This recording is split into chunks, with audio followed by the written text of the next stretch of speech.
Now, it sounds like the basis for a sci-fi novel. The United States government concealing evidence of extraterrestrial life. But today in the US Congress, a former Air Force intelligence officer talked of it as very much fact. In a highly anticipated section of evidence, the retired major claimed the federal government has a collection of aliens' vehicles. I'm not making this up, you are hearing correctly. And he wasn't the only expert with out-of-the-world stories to tell.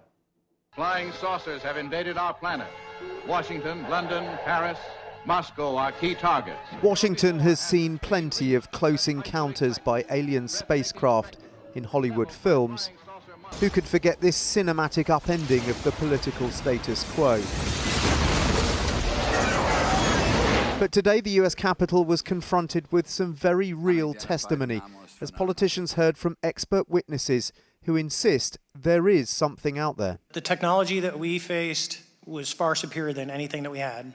He was the pilot who saw this so-called tic-tac object in 2003 off the coast of San Diego. Oh my gosh, dude. And to go against the naysayers that it's something on the screen or whatever, I mean, there's 4 sets of human eyeballs. We're all very credible.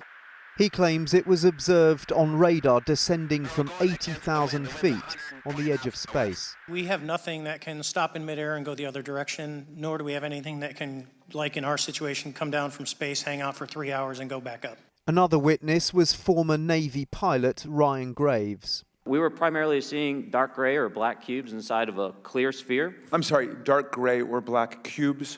Yes, inside of a clear sphere, where the apex or tips of the cube were touching the inside of that sphere. And then, in a moment which seems straight out of the X-Files, a former intelligence official claimed the US government has actually recovered aliens and their spacecraft. Mr. Grusch, as a result of your previous government work, have you met with people with direct knowledge or have direct knowledge yourself of non-human origin craft? Yes, I personally interviewed those individuals. Have you seen the spacecraft? I have to be careful to describe what I've seen firsthand and not in this environment, but I could answer that question behind closed doors. Yeah. In what was a largely credulous hearing, there was one tiny note of skepticism. The concept that an alien species that's technologically advanced enough to travel billions of light years gets here and somehow is incompetent enough to not survive Earth or crashes is something that I find a little bit far-fetched. These testimonies, with the frequent suggestion that even more outlandish claims will be made to politicians behind closed doors, will only fuel the conspiracy theories. But as the recent Chinese balloon saga showed, not every strange object in the sky is out of this world. That unexplained aerial phenomenon had a pretty prosaic explanation.